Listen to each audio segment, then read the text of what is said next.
Have you ever looked at a family and just wondered, how did that happen? Why a kid might look so different from their parents? Well, today we're diving headfirst into a genetic puzzle just like that, but our subjects are a little more wild. We're talking about leopards and a really cool mystery that's hidden right in their spots. All right, so let's set the scene. You've got your classic spotted leopard, right? And then you have the incredible black panther, which, fun fact, is actually just a leopard with a different coat color. Now, the key difference between them is all in their genes. That spotted pattern is what we call a dominant trait, while the sleek black coat comes from a recessive one. And don't worry, we're going to unpack exactly what that means in just a minute. And this brings us right to our big question, our central puzzle for today. If that spotted gene is dominant, how on earth can two spotted parents have a completely black cub? I mean, it seems like it just shouldn't happen, right? It feels like it breaks the rules. But I promise you, it doesn't. The answer is hiding in their DNA, and we are going to solve this thing together. So, to crack this case, we've got to go back to the basics. We need to look at the genetic secret that controls how all these traits are passed down. And the whole secret?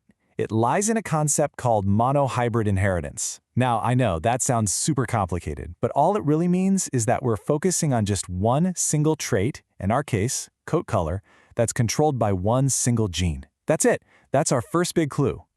Okay, so before we go any further, we need to get our vocabulary straight. Trust me, understanding these next few terms is the absolute key to unlocking this entire puzzle. First up, the gene. The easiest way to think of it is as a single instruction in this massive biological blueprint we call DNA. So for our leopards, there's one specific gene that holds the instruction for coat color. Next, we have alleles. So if the gene is the category, like coat color, then the alleles are the different options within that category. So for leopards, the options are a spotted allele and a black allele. Simple as that. Now, here's the crucial part. How these different alleles interact. A dominant allele is kind of like the loud one in the room. If it's there at all, you're going to see it. It always gets expressed. The recessive allele, on the other hand, is a lot quieter. It only gets a chance to show itself if there isn't a dominant allele around to overpower it. I love this slide because it breaks down two super important ideas with a great analogy. The genotype is the genetic recipe itself, the specific combination of alleles an individual has, the letters.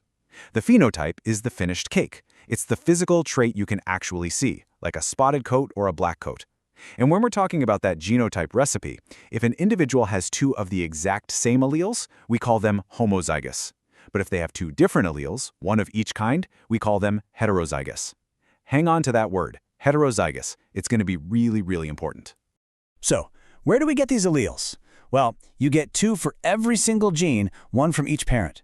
As you can see in this diagram, one allele travels on a chromosome from the father's sperm, and the other one travels on a chromosome from the mother's egg. And it's this pairing that ultimately determines the final trait. Okay, so we've got the basics down. Now it's time to introduce the powerful tool that lets us predict the future, genetically speaking anyway. It's called a Punnett square.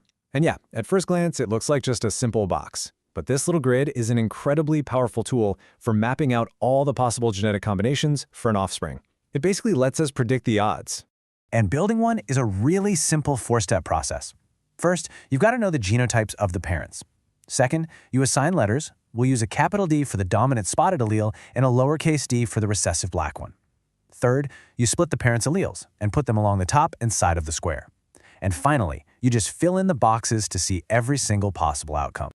Okay, let's apply this to our leopard mystery. For two spotted parents to have a black cub, there is only one way it can happen. They both must be heterozygous. Remember that word?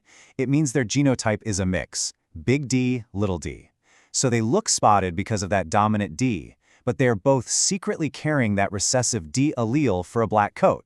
And here it is. This is the solution.